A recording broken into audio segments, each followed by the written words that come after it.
Okay, and again, thank you everybody for joining us today.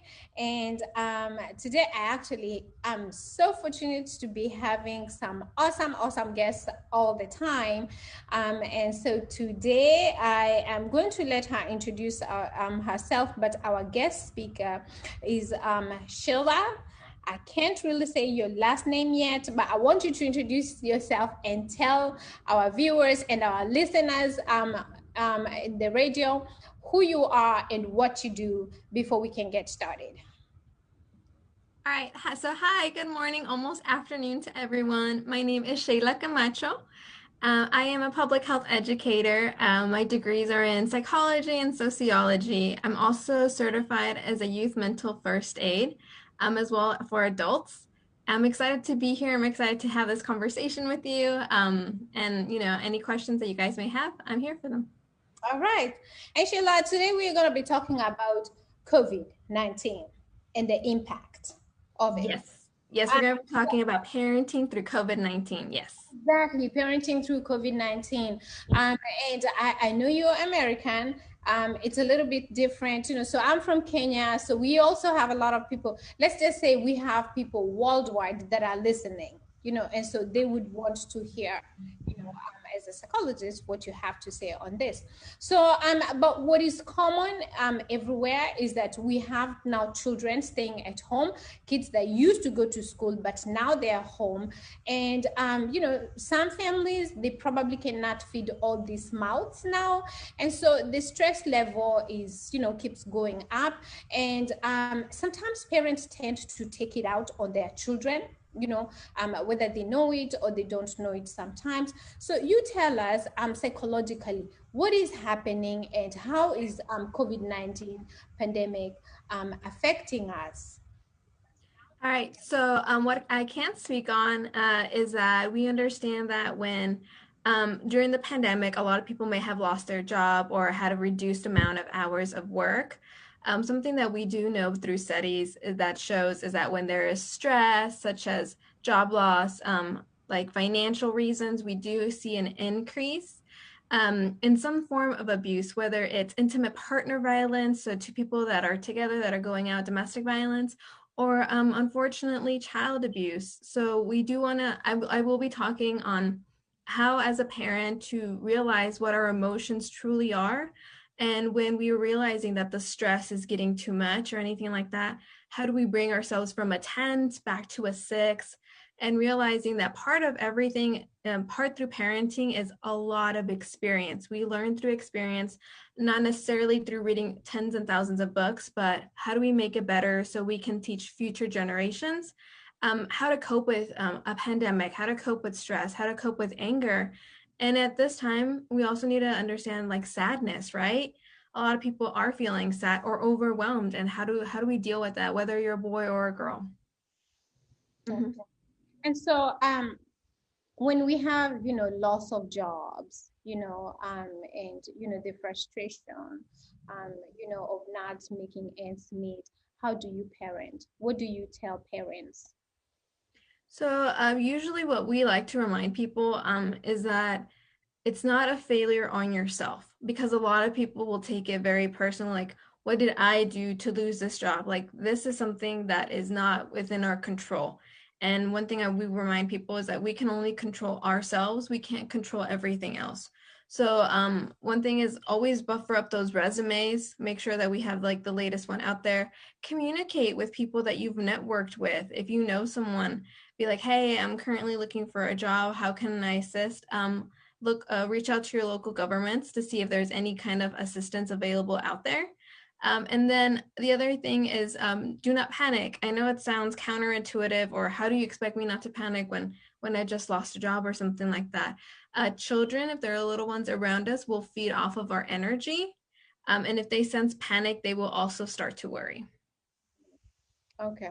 And so, well, just like you said, it could be counterintuitive to, tell people not to panic, as Mm-hmm. don't know, where a meal for tomorrow is going to come from. But also to how do we talk to our children, at the height of that moment, when we don't have an answer sometimes, or we don't even have hope for tomorrow. Right. So talking to your children about everything that's going on, I always say that be very careful of their age. Sometimes they may ask questions and it doesn't need such a detailed answer. Sometimes they'll be like, what color is the sky? And the simple answer is blue. But in reality, if it's science, the reflection and the light, again, it all really depends on the age. So one thing I always say is please stay calm when talking to your children about anything. The second thing is make sure that when you talk to your child, that you're also listening to them, right? It's not just a one-way street, it's a two-way street. So when I talk, I expect my child to listen. And so when my child talks, I should also be listening to what they have to say. Uh, Another thing is asking them, why would you have that question? Like, where did this question come from? And then hopefully through that background, we'll be better able to answer their questions. Also, one thing is that as parents, please monitor what your children are seeing and where they're getting their content from, whether it's on social media, whether it's on the TV or the radio. Just kind of explaining to your child that every challenge is an opportunity to grow from it, right? Building resiliency with kids at a young age does show positive impact as they get older. If your child is more resilient when they're younger, it prepares them for adversity in the future. So it kind of helps distinguish a kid between I'm going to use this failure as a crutch the rest of my life, or I'm going to grow from it, better it, and then proceed with my life moving forward. And then one other thing is to avoid language blaming others, because then when we blame like external things, then we don't show any kind of accountability. And we want to make sure that even at a young age, we're showing accountability. Okay. So give us an example of how we would be blaming others. Okay, if this is a pandemic, how could we be blaming other people when we're talking to our children? Could we be saying it is the government's fault? Something like that? Yeah, it could be it's the government's fault. It could be it's where like the virus originated. It was all of their fault, and because of them, this is where we are now. What we do with that is that we create a kind of hatred narrative. We will now hate this culture. We will now hate this group. We will now hate this race. And as history shows us, when we kind of talk like that and when we embrace feelings like this, it only divides a person even more. It divides future partnerships, and it creates an us versus them instead of how are we going to solve this problem? How are we going to unify together to overcome an issue that we see? Because adversity is going to hit us any which way. So it's important to show children not to just blame, but okay, we are in this situation. What are some possibilities out of it? What can we do? What is within our control? And the great thing, one of the simplest things that we can do is wash our hands, right? Like don't spread it, because what we see is if we spread it, someone may get sick and then that person is furloughed from their job, right? I'm no longer getting paid to go to work. It'd be easy for me to be like, it's their fault because they didn't wash their hands. I no longer want to talk to this person, versus being like, well, did I wear my mask? Was I 6 feet apart? Did I continually disinfect things that other people touch? Again, we need to realize that there's only so much control we have. And if we're going to start blaming others, blaming the government, blaming a race, blaming everybody but ourselves, then how are we going to grow from it? Where is the problem solving within that narrative? So again, we never want to just pinpoint it on one thing, because we all know that it's not one simple explanation. As much as we want this simple explanation, it's more intertwined than that. And I think also too, when we don't blame others, and we cannot teach our children to take responsibility. Yes. Yeah, like you said, you're supposed to be washing your hands, you're supposed to be wearing your mask. And so when we're blaming others, I got sick because of such and such, but we forget that you probably didn't wear your mask. That's why you got sick. So you're not teaching your children not to take any responsibilities. But talking about masks, have you ever had any conversations with parents that, I've seen parents in the stores that are wearing a mask, but the children do not have a mask. Have you ever had any conversations with parents like that? Yes, I recently talked to a group about 50 parents, and that was one of their main concerns is they're like, well, I can't afford to have someone take care of my kids, and I don't want anyone in my home. So I bring my child with me to the store, and X, Y, and Z, they're not wearing them, or they're wearing their masks wrong. That's the other issue, right? So we follow the CDC and WHO guidelines, which basically means if your kid is 2 years and above, that they need to be wearing a mask. Okay. And the other thing is that when we're wearing our mask, and this is so important, Monica, let me tell you, is to make sure we cover our nose when Yeah. we are wearing those masks. Yes. I see this a lot, and I know it's uncomfortable. At my job, 8 hours a day for Monday through Friday, I have to have my mask on, or else they're allowed to tell me you're going home without pay, right? So one thing is that we can make it, guys. It's very uncomfortable. But I will give you the simple example of back in the day, people protested wearing seatbelts. They're like, why do I have to wear a seatbelt when I'm driving, right? But look at the lives that it saved now. How grateful are we that people are now wearing their seatbelts? Again, with this mask, it's uncomfortable, but it's temporary. And an amazing thing about wearing the mask properly is that you're showing your children that I care not just about my life, because my life is precious, but everybody else, even if I don't know them. You're showing them a sense of community and a positive example of showing respect. So when we see these little kids, I'm not gonna lie, I carry extra masks in my purse. That I'm like, hey, do you need one? Like, I don't mind giving you one. But yes, as long as they're over the age of 2, we recommend that they wear their masks. And then just playing with your children, make it a fun game, right? Kids aren't used to having something like that. If adults are having a problem, imagine children. So one thing is that we love to give challenges to our children. So it's like, all right, honey, we're going to the grocery store. It's only going to be like 35 minutes. If you promise to keep your mask on at home, I'm going to find a Pop-Tart and I'm going to let you eat the Pop-Tart when we get home. Or I'm going to give you 5 extra minutes of YouTube or Netflix time. Simple little incentives that really won't cost us a lot of money, but it'll be rewarding, especially if they're younger. It's harder for them to really grasp everything that's going on.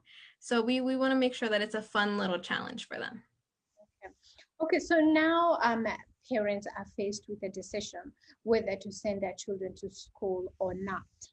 And it's actually, so I can imagine without the pandemic, Mm-hmm. what a normal day for a teacher would be. I mean, just to have all these little ones sit down, it probably takes, a whole lot. And now you have to add that you have to keep on, checking on these children to make sure that they're going to keep on their masks, because some of them are probably not going to, some of them are too young to understand what is going on. So what do you tell those parents that are thinking whether to send their children to school or not? Okay, I'm going to look directly at the camera when I say this, Monica. Okay. You are not a bad parent if you send your child to school. I'm going to say it one more time. You are not a bad parent if you send your child to school. I cannot stress that enough. I've met so many parents that they feel so guilty. They're like, "Am I bad for sending my kid?" But I have a job. I can't afford this. There is no space, right? Or maybe my child, they work better in a school environment than they would at home, because at home we have a lot of distractions, right? So one thing that I always recommend, and I want to give a resource out, is that the CDC currently has 2 PDF files, so they can look at it on their phone or on their laptop. One says "Back to School Decision Making Tool." This is something that you do with your child if you want, if they're old enough. And it asks you questions like, I feel comfortable with my school reopening plans, right? Did I talk to my child's teacher? Do they have a plan in place, right? I've taught my child how to wear their mask properly. And then another PDF that they have is a checklist, planning for in-person classes.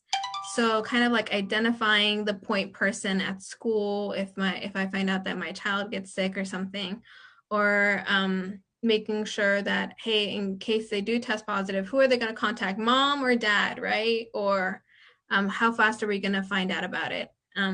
One thing we always say is that if your child's going back to school, make sure that they bring their own water bottle. We don't want them to be sharing like the water from water faucets or anything like that. So bring your own containers.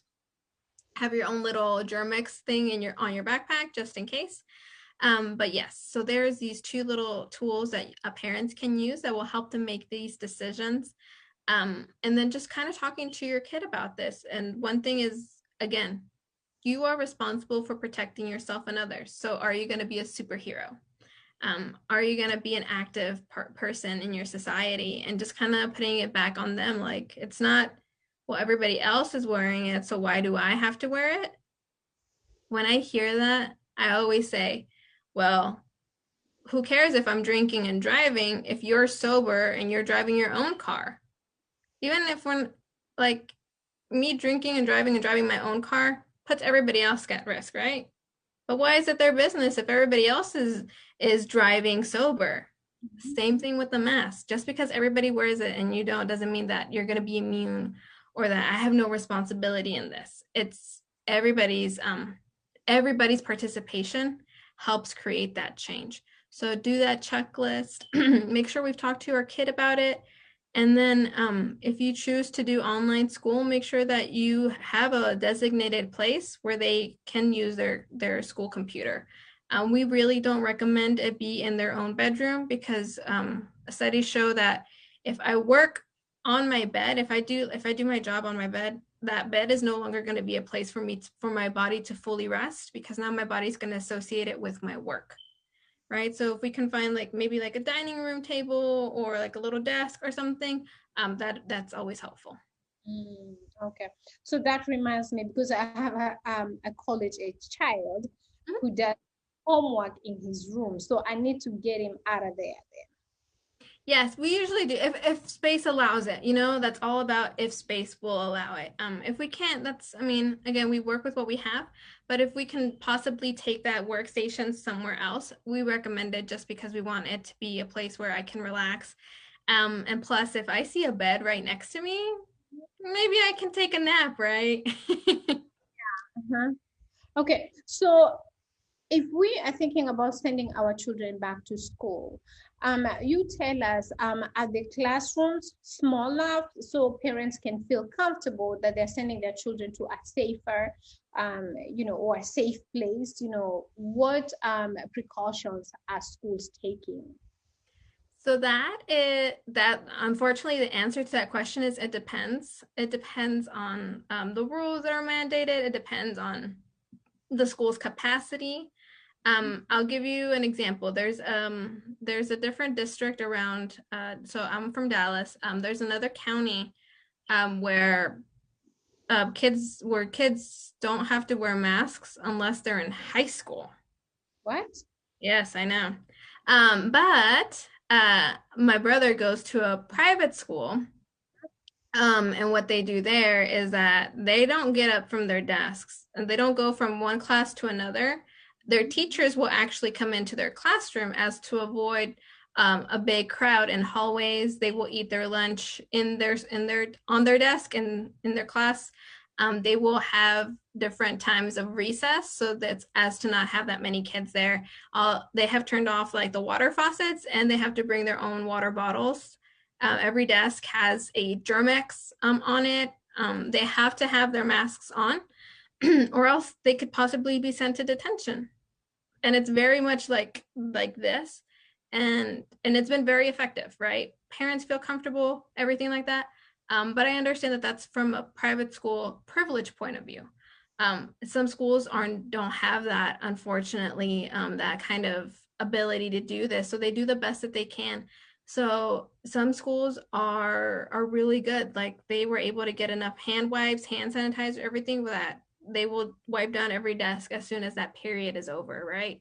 And the doorknobs. This is one thing people forget. Even if you're at home, don't forget those doorknobs, guys. Like we'll be cleaning tables all day long. But doorknobs and the water faucets are two things that people forget to clean. So make sure we remember to clean those as well as your cell phones. Yes, make sure we clean those cell phones. Definitely. Yes. So I would honestly talk to whoever like the district has, and most schools have a website that gives you their guidelines of this is what we're gonna be doing, this is how we're gonna keep the pandemic at bay, this is how we're gonna protect our kids. Because at the end of the day, and this is something I want to remind people, is that teachers want to teach their students in classrooms. They want that. So part of their incentive is that I have to keep my classroom clean because if even one person gets it, how is this going to look school wide? So these teachers truly do want to have their kids in school. A lot of teachers are struggling right now between I have 5 virtual kids and then 17 in like in person, and how do I manage both platforms at the same time? So they've gotten really creative, and I give anybody who's ever listening who's a teacher so much credit because I don't know how you do it, right? Superheroes, for sure. But yes, so I would just talk to whoever's in charge of that school, of that district, and just see what their regulations and guidelines are. So even the little ones, because those are the ones that high schoolers, let's say from middle school, and above, they can understand it. You can tell them you have to have your mask on. They may, but little ones, I mean, they may not be able to keep their masks on, and Mhm. they still have to go to school. So the little ones here are still going to school. One thing that I learned that some schools actually do is that they give them a mask break. So let's say that Jimmy is getting like really fussy and he's in like first grade, something like that, and he just raises his hand. And he can have a mask break. So the teacher will kind of like guide him outside. He'll be able to take off his mask, take like a deep breath. Are you feeling better? Yes, and then come back in. Yeah. Simple as that. Oh, wow. Okay, Mhm. so what COVID facts, the COVID-19 facts, did you want to share with our listeners and our viewers? So one thing that I really want to stress to people about COVID is that unfortunately in the United States we are getting pretty bad guys. So it's like so I'm from Texas. Part of it is it's in certain cities it's like for every 30 people one person's positive for COVID. So one thing we do want to avoid is misinformation saying that everybody who gets it will die from it. I really want to stress that that is not true, right? The other thing is that there is a difference between, and then this is the hard part because we're in the fall, winter. There is a difference between the cold, the flu, allergies, and COVID-19. So one thing that we always like to say is just monitor your symptoms, right? If you have any questions or any doubts, please call whoever your doctor practitioner is and just ask those simple questions. If you have a fever, please try to avoid going out if possible. It doesn't matter if it's the fever due to the cold or to the flu. Um, when we have fevers, it means we're contagious. So we want to practice that you stay at home. Another thing about COVID is that it is harder for it to be like passed through kids, right? But it's still a possibility. And when it comes to COVID, it's not just, and I'm going to use this in quote, an old person illness, right? We do know that a lot of older people may have, elderly people may have underlying conditions, but it doesn't just harm the elderly.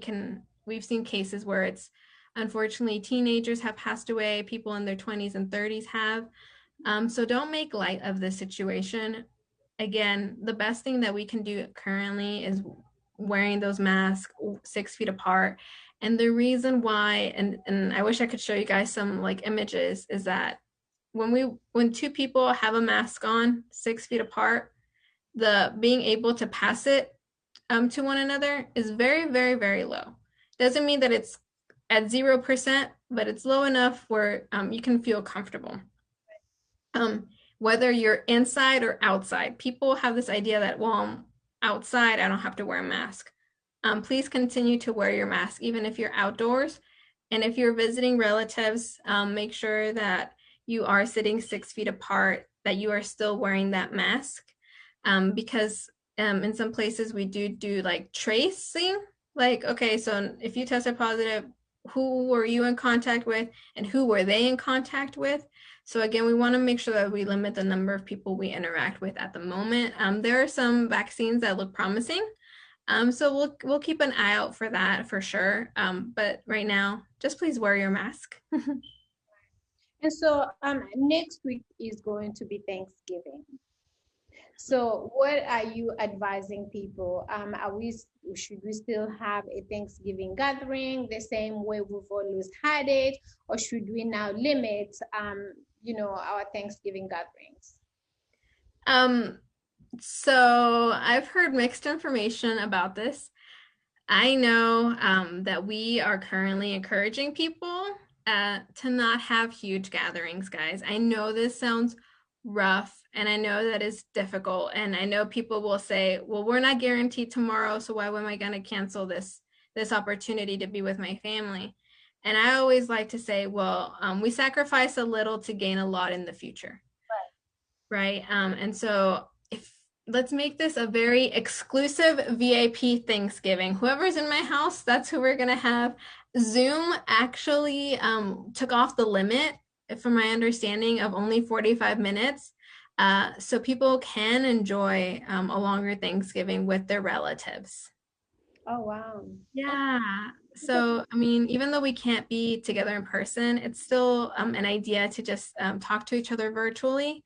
Uh, we know that during the holidays, people may feel a little lonely. And Monica, I don't know if you know this, but studies show that loneliness is equivalent to smoking 15 cigarettes a day. Really? Yes. And so we know that a lot of people may feel a little sad, mad, or even scared that they're not going to be able to enjoy the holiday season together. It's okay to check up on your loved ones via Zoom, via FaceTime, via WhatsApp. Like there's ways you can possibly reach someone else without having to risk their health and your health as well. We want to make sure that we are being cautious. And so there are resources available. I know that there is even hotline numbers that people can call about, hey, I'm feeling a little, not myself today, I'm feeling a little lonely. There's also even a national parent hotline that people can call in case I need, I need some help with this parenting. So I think that that's great opportunities right there, because when you give yourself the same care and attention that you give others, and you'll watch each other bloom more. So for the holidays, I really wouldn't recommend risking it. I know we want to see each other. And people have this apathy now that since the virus has been on for so long, that this is the way it's going to be. And so why am I going to stop living, right? Because the virus didn't put our life on pause. We are still moving on to the next day and the next day. But I think it's part of just caring for each other. If you really care about like your grandmother, your grandfather, your auntie, your uncle, understand your boundaries. If you know that it's a huge gathering, it's probably not a good idea to go. And as family members, we need to learn to respect that. Don't bully your relative into coming, right? Don't bully, like we tell people, like, don't bully someone else. Like, you can't bully my kid, but we're being manipulative when we say, well, you must not really love your family if you're not willing to risk it to be with us. Or you're being too paranoid. Why wouldn't you come, right? Let's give this year, let's give a caring heart. Let's be a little bit more understanding.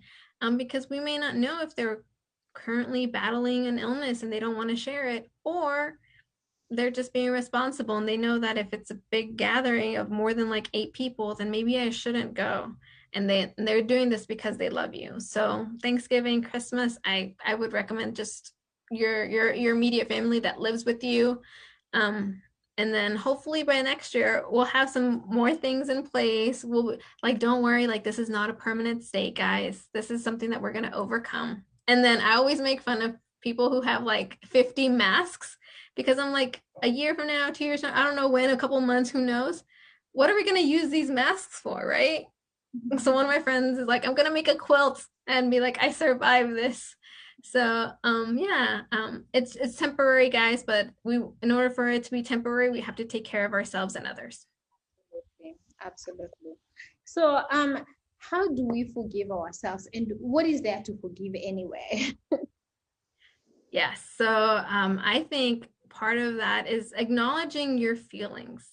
When we do certain actions, when we do certain things, whether it's I decided my kid's gonna stay at home, or I decided my kid's gonna go to school, or I decided to go back to work, or I'm gonna go out and do some things.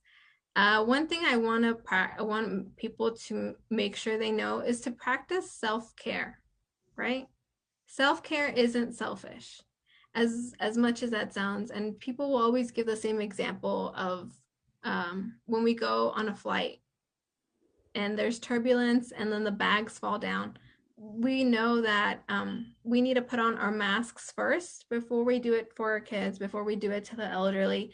And that's the same thing with self-care. How am I going to talk to my child about the pandemic? How am I going to deal with stress and my family and everything else when I just want to like go to bed and not deal with anything, right? So monitoring our emotions, monitoring like what kind of symptoms are these, right? Am I starting to get really sad every day? And it's hard for me to wake up and get my kid ready for school. Or, you know what, I just didn't feel like cooking today and we went and got McDonald's. Does that make me a bad parent, right? Like, it does not. Um, Perfection and coronavirus do not mix. And this has taken a lot of parents who have a routine down into chaos. They're like, but they were supposed to go to volleyball practice and then they were supposed to go to this and this is throwing everything off. And how do I deal with working from home or going to work and then my kids by themselves, all this stuff. Learn to forgive yourself. If we're a little late to something, it's okay, right? It's perfectly fine. Um, if we and this is the important thing is that when we get too stressed out, it's easy for someone, whether they're kids or adults, to just snap. They just yell, they just hit, they just do something that's out of character, right? I've even caught myself doing that. I snapped at one of my relatives, um, but then I realized I was like, oh, it's because I was overwhelmed with everything that was going on. So I took a moment to breathe. I took a moment to reassess. It's like, what triggered that? Like, why would I say that? And then after everything was done, I like called my relative and I was like, hey, I need to apologize for what just happened. And I explained to her, I was really overwhelmed and I have a deadline. And she's like, all right, I forgive you. And it's just learning to have that conversation because a lot of people default on five emotions, which is I'm mad, I'm sad, I'm scared, I'm peaceful, or I'm happy. And so one thing is that, well, are you mad or are you hungry? Are you angry or are you tired? And just like kind of checking on yourself and checking on others is very good. But learning to forgive yourself is that, you know what, I dropped the ball on this. I should have done it. You know what, we're full of mistakes. As long as we show a little grace and we show others the same grace. All right, parents, you know, maybe the kid woke up a little too late for school today. You know what, show some grace. Be like, okay, let's make sure it doesn't happen again. What's going on? Because again, the children, at least as parents, we have more independence. The kids go where the parents go, right? So just kind of checking up on our children as well and just listening to what's going on. Because children have the most interesting of stories, Monica.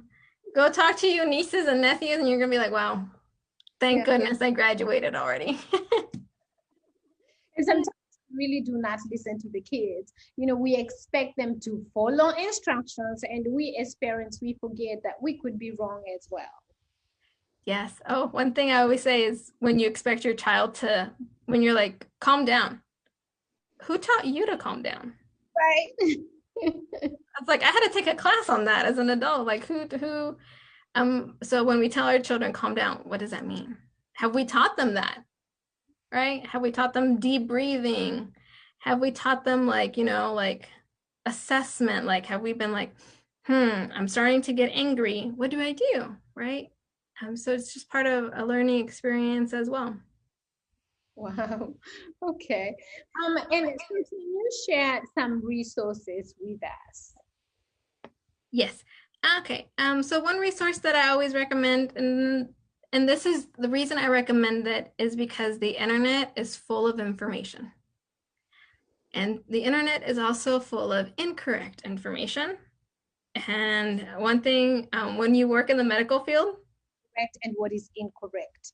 So yes, you need to tell us. yes, How yes, do because yeah, I get this a lot where it's well, I found I read this article on Facebook and I was like, tell me now, did you? Who were your sources? Who cited this? What kind of research was done? So one thing when it comes to the coronavirus or however you want to call it, COVID-19, two websites I will always recommend you get your information from is from the CDC, Center of Disease Control, and the WHO, World Health Organization. These are the two places that I recommend just because they are globally, they are nationally, so you'll be able to get more of your information from where you're located. It is also very updated and accurate information, right? So these are the numbers that we trust. These are the ones that, okay, this was a confirmed case, not just an alleged case, right? And then the other thing that I recommend is discovering what your local resources are when it comes to, let's say, domestic violence or child abuse, anything like that. Um, a lot of professionals, I can speak on this side of the world, are now creating webinars, are creating clips that will be available on social media as well as YouTube, where these used to be private lessons that are now available to whoever may need it. So go out, find out, don't actually go out into the internet, look at like local resources available to you. I would put in, I usually put in like, let's say it's domestic abuse or domestic violence, local resources, and then they'll give me a list. And watch for the .orgs. We know a .org is more reliable, right? The other thing is word of mouth.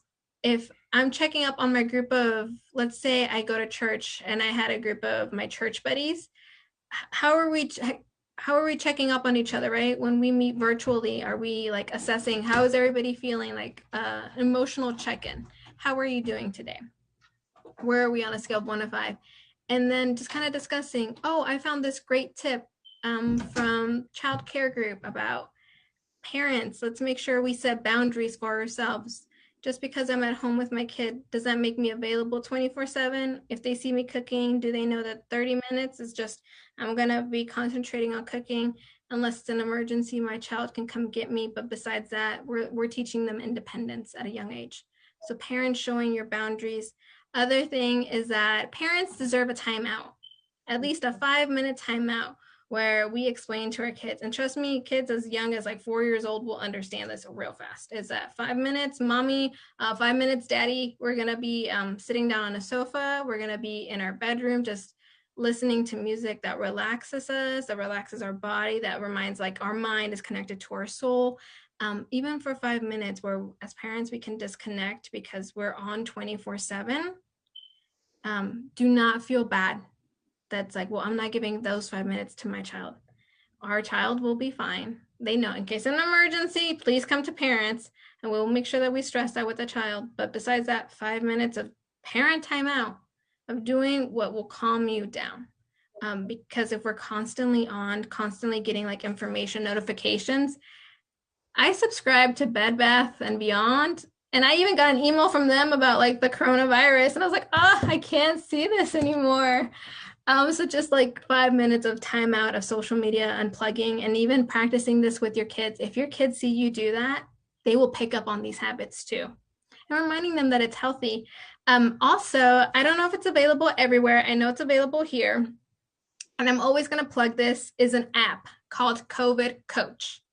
And it looks like, I'm going to try to put it to the screen, but I don't know if it's going to like, it's going to, right there. There you go. COVID Coach. It looks like a little sun. So, um, and so what it has on there is like manage stress. What things do we want to learn? My mood check. How am I doing today? as well as finding my resources. This is a reliable app that I will always promote, because it was created because of what we're going through, and it was created by professionals, actual professionals who deal with it in the psychological field, as well as the medical field, as well as the government field, where we want to make sure that everything that we're getting is appropriate, that everything that we're getting is not a scam of like, well, if you buy these pills, it's going to calm you down. No, it's just, I'm checking my mood today. How's everything going?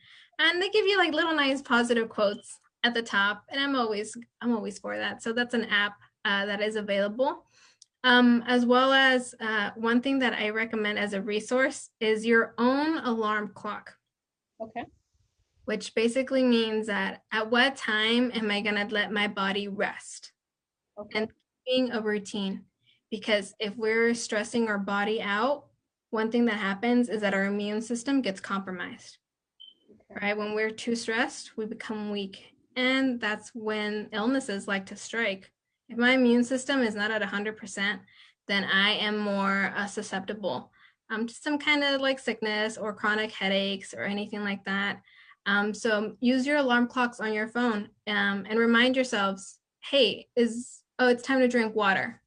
I'm horrible at drinking water. I will always have coffee right next to me, but a water bottle is just like where to go. So I have an alarm clock. I set alarms on my phone that remind me, hey, go drink a cup of water. But that's just something that I have to do for myself. But it's something that it's simple, it's free, and it gets us in a good habit. And then again, if we can do that with our kids, I recommend it as well. Okay. All right. So, as a psychologist, as a public health educator, have you seen the numbers of domestic abuse increase? Okay, so this is interesting, because the reporting the reporting has not changed, but that doesn't mean that the abuse has stopped. And the reason I say this is because when it comes to child abuse, the majority of the reports that are received are through teachers or through some form of professional. But if our child is online, how do these professionals know the symptoms, right? How can I see that and report it? So just because the reports aren't higher or they're at the same doesn't mean that it's stopped. And when it comes to abuse, we realize that when we have these stay-at-home orders, home doesn't equal safe. If you're able to look me in the eye and say home is where I feel safe, like that's a privilege, that's a blessing right then and there, because not everybody can say that. So we do realize that I may not be able to call the cops or call for help because my abusive partner is right next to me. Or I can't go to my free counseling sessions because it's via telehealth, and then I don't want my kid in the other room to hear about my trauma or about my abuse. I know some places are slowly, like for extreme cases, maybe open for 6 feet apart sessions. But we do realize that just because the numbers aren't showing it doesn't mean that it's not happening. Actually, there's this agency called RAIN, the Rape, Abuse, Incest National Network. And it's a hotline. And for the first time in their 40 plus years of existence, more than half of the callers are minors. Yeah, calling about abuse. I know that I work with local nonprofit agencies, and they're telling me that their wait list for counseling sessions because of child abuse or because of domestic violence has gotten longer and longer. So we do know that we do have an issue at hand, and we're trying our hardest, right? We're writing to our local representatives about asking for more funding. We're trying to find how do we connect with these kids when they're virtually online? How do we create a safe place for them? So we always want to make sure that we stay abreast of everything that's going on. And we just like to remind people that in case of an emergency, don't be afraid to call someone for help. We do safety planning with kids. We do safety planning with adults. That it's like if a situation's getting really bad, who is that one person that we can call or we can text that will notify the cops. So let's say that Monica's you're my best friend, Monica, now, okay? Hi, Monica, best friend. And I have an abusive partner, and I don't know what day my partner will be. Okay. I don't know if they're going to be happy, mad, sad, whatever. And one day the situation gets really out of hand, and I text Monica, please order all the meats on a pizza, the meat lovers pizza, extra large, with jalapenos. And that key right there, when I texted you that alerted you to be like, I need you to call the cops and send them over to my house. Okay. My abuser, if they were to take my phone, is not going to know that I reached out to Monica to ask her to call the cops. They're not going to know that the cops are on their way. All they're going to see is, why are you asking her to bring you a meat lovers pizza extra large with jalapenos? Like, they're not going to be able to decipher that. So these key words, these key phrases is something that we want to practice with our best, with someone that we trust, a family member. And it's something that we've already been doing, right? When our kids go to a sleepover, we're always like, hey, call mommy or daddy if you don't feel comfortable. We're already safety planning right then and there. We're just taking it a little step further, because sometimes just writing out call the cops, probably not the best situation, especially if you're stuck in that apartment or in that house. And the other thing I recommend is, Monica, I'm going to put you on the spot. Are you ready for this? Yeah, go ahead. Okay. If I told you to take out a piece of paper and take out a pen and write down 5 phone numbers of people you would call in case of an emergency without looking at your phone, can you do it? I wouldn't. Right? It's one of those things that just like, why would I need to memorize it if my phone's always there? But again, if it's an emergency and I'm leaving, That's phone number. no. So this is why I'm just like, you know what? In case my phone, life happens, phones die, and for whatever reason, or I just left and I forgot it. Have at least those 5 phone numbers ready in your brain, or at least 3. Some people are like, I don't trust 5 people. Well, okay, at least 3. And one of them cannot be your own phone number. People have tried that. I was like, no. I can write mine. Yeah. Just have them just in case. Oh, wow. Okay, very good information. I can see Millicent Nyangon is laughing at me. Millicent, I will know your phone number as well. But I do see a few people joined us here. Millicent, Dorothy, of course, you're there, and Danu, you're there. Becky, we have quite a few people that joined. Really, really good information. Is there anything else you want to add to all this? If And there's you know what, before you even say something, I'm going to go back to where you were talking about a parent being guilty, when you take a break, and I have a 20-year-old, and sometimes my friends, I don't see her here today, but Maggie, she will ask me, let's go out, let's go for dinner or whatever, and so when I come back home, I am so guilty. I'm like, oh my God, I left my child. No, I think that's great because it shows your child independence. It shows that you have a life of your own, because then we don't want our kids to feel guilty that I can't do anything without mama, or I can't do anything without dad. Like, it creates that sense of balance, right? Don't feel guilty because how many times does your daughter go out with her friends, right? And they go out and eat, or they go out and do something. Like, don't feel bad about that. But I think it encourages true friendships right there. Like, I can still hang out with someone that I trust. So do you think that when the children are left, are they lonely? I mean, like, that way we have to be there like most of the time? Or do they understand that, oh, you gotta go? Usually, as long as you talk to your child about it, it's like, as long as you come back, I think that's the key thing. We don't want this kind of like separation anxiety that happens when a parent is always there. We want to make sure that at a young age we show like mommy leaves, but mommy will come back, and that kind of just shows healthy growth, healthy separation that leads to true independence. So they do feel lonely. Of course, they feel lonely. Like, that's my parent, but Yeah. like 3 minutes from now, they're gonna see a cartoon and they're gonna be like, Dad, who? Mom, who? Like, watching this Netflix movie. So My friend, she actually got here and she's like, I'm here, stop reporting me. Maggie, she's here. It's all good things. We didn't say anything bad, Maggie, so it's okay. Yeah, what about the children that now I'm starting to have more questions? What about the children that are so clingy, to their parents, and we kind of want them to, to be independent, learn how to just get out and go on their own, and be okay when mommy or dad is not home? How do we separate from those children, and when do we even start teaching them that it is okay for mom to go to work, it is okay for mom to for you to even go to school or whatever? How do we separate?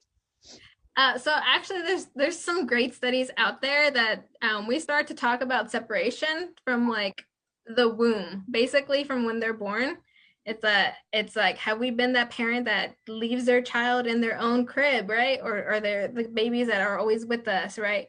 Or and we also have to check ourselves as parents. Every time that they cry, did we go running? Or did we, like they're gonna find it out on their own. They're gonna like stop crying at some point, or we're always running back and running back. So we want to like at such a young age, even before they're able to talk, we want to show them like this little, it's not detachment, but more of an independence thing. Um, and when it comes to elementary school kids, daycare kids, that I've seen this and it hurts my heart. That's like, no, mom, dad, come back. It's hard, but I think as long as we keep reminding them, and it takes practice, guys. This is not like from one day to another, my kid's gonna be completely independent. That it's just, hey, you see when this clock hits 3 o'clock, mom or dad will be right there to pick you up. I need you to realize that this is just temporary, but mom and then explaining to the kids love an explanation. Mom is leaving because I have to make a job because you like that sweater and you like these shoes and you like this toy that you get to play with your friend. I have to work for you to have more, or for us to have some food on the table. So it's explaining it and be like, it's not that mommy doesn't love you. It's not that daddy doesn't love you. It's just that, you know what? We got to learn, right? And then I promise you that when I pick you up, you can tell me about your entire adventure today, and just kind of like making it sound more appealing to children. And then as they get older, being like, hey, like, mom and dad are going to go out to the grocery store. You can't come because I want to keep you safe. But again, if there's an emergency, call 911. If there's an emergency, call mom or dad. But I promise to come back. And I think it's just the idea that if I don't see you, you're never going to be back, right? But as long as parents keep practicing the I'm coming back, see, I picked you up from school, it's becoming routine. Once it becomes routine, you're going to be able to see this child like slowly more and more, like be like, bye. And eventually they're going to grow up into that teenager that's like, you can let me walk to school. You don't even have to drive me to school. I'm independent on my own. Which I think is really neat and unique. But yeah, just kind of explaining them at a younger age why we're separating, and then just being like, I will be back. Yeah. And just reminding them that. I think it's just kids, especially younger ages, if I don't see it, it's gone forever. And explaining them that I will be coming back. Everything will be fine. I know that your sadness, it brings me sadness too, but when we see each other, we're going to have a big smile on our faces. And reminding them of the situation, that it's everybody's doing it, it's completely fine. And that at the end of the day, you're always going to be in my heart and I'm going to be in your heart. And just being like that, really like emotionally vulnerable with your child is really good. Okay. All right. So just giving kids like reassuring is what you're talking about. Right? Yeah. Kids thrive on reassurance and they thrive on routine. Mhm. Children will thrive on, teenagers thrive on routine. So once they become a teenager, it's kind of like their own routine, but structured by an adult. So they get more leeway, but as long as you provide a routine, it will help them in the long run. 100% routine is key. That's why I always recommend like use your alarms on your clocks to just maintain that, and be realistic with yourself. Don't be like Sheila, who signed up for like 7 5Ks thinking I'm gonna have all the time in the world now that I get to work from home from time to time. I can practice it. Like, no, be realistic, guys. Don't do what I did. Yeah, and set those boundaries, make those healthy choices, and unplug yourselves from time to time. Don't be consuming the news on the TV and then on the radio when you're driving and then on your social media. Make sure you set those boundaries and you take a break. Yeah. I think reassurance is very important right now, because I think it could be scary for some children to walk out in a mask, something they never did before. We all never did. And I can see Samuel Protege will love the show. Thank you so much, Samuel. And I also see Beatrice is also watching, and Maggie says, great show and very educative. I have to memorize at least 3-4 numbers. Yes, you do. I think I am gonna do the same from now on. Seriously, I do not know my son's phone number, and I'm gonna have to know that. Yes, 100%. And then if I can leave you with one thing, is practice gratitude. Yeah, it's right here, but I only used to know my mom's phone number. I know my mom's and my dad's phone number. That's it. The rest I don't. It happens. Yeah, so I'm going to have to do better as well. But I want to thank you so much for having time for us today. There are other topics that I would love to discuss with you. Your brain, your psychology brain, we do need. Yes, my degrees in, yeah. We do need a psychologist a lot, because there's a lot of topics to discuss with a psychologist. And I will get with you. And Beatrice, thank you so much. Yeah. Okay. Awesome. She and I told her, I was like, any guest you ever bring me, I will definitely take, because she makes my work so easy. I was just like, most of the time I have to go and see all this information, but she just gave it to me, and so I appreciate you. I appreciate with Beatrice as well, and I definitely look to forward to working with you guys in the future and having a relationship. So, and everybody that is watching, thank you so much. You have anything you want to say before we close? Yeah, so my official title is a public health educator, and one thing that I want to make sure that people know is please practice gratitude. When times are like this, it's very easy to focus on the negative. Practice that gratitude. What's one thing that you were grateful for today? What's one thing that you felt accomplished, or that just brought a little smile to your face? Was it the warm coffee? Was it the sun in the sky? Was it my child's hug? Make sure that we practice gratitude. Yeah, absolutely. Absolutely. Always learning to stay positive, even, in the midst of this pandemic. So thank you so much. And thanks everybody. Until next Saturday. Yes. No, next Saturday I'm not coming on. It's another Saturday. But thank you so much. Thanks everybody. Yes. Happy holidays. Happy holidays. If I know how to get out of here now. How do I get out of here now? Oh Jesus. I swear I will never use Apple again.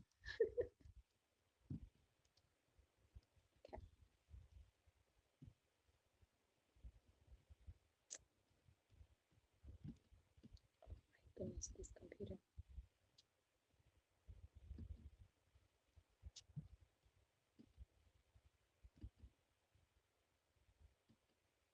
Oh, maybe.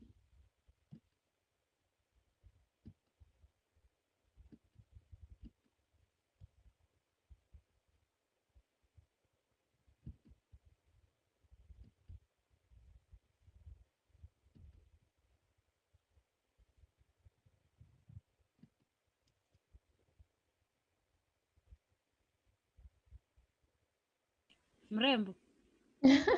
Tunajaribu kutoka kwa hii Zoom. Haki ya Mungu, I don't know how to do this.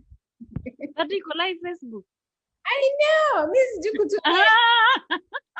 Whatever is nini inaitwaje hii simu? iPhone. Kitumii iPhone, natumia nini my computer. Oh, okay. Yeah, it's so complicated. Funga tu your tab. That's what I'm doing. Oh my God, it's still live already. Better to disconnect. Oh.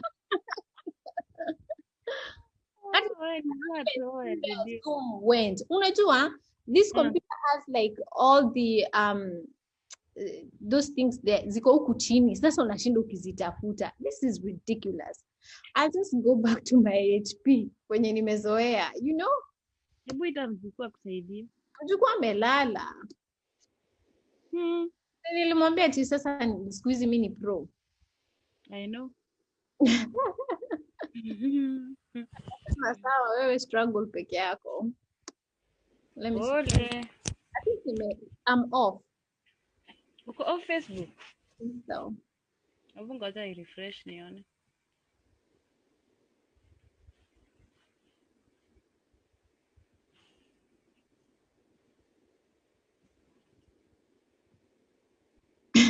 No, I'm still on. Sawa, wewe struggle peke yako. How in the world do I get out of here? I don't know how to end it. Hebu tuingie Zoom basi. Not Zoom. Inaitangwaje? TeamViewer? Si TeamViewer, ngoja. Utaweza? Are you gonna make it yourself? Hold on, I have to go to Zoom and close it from Zoom. Oh yeah, sina working hivyo.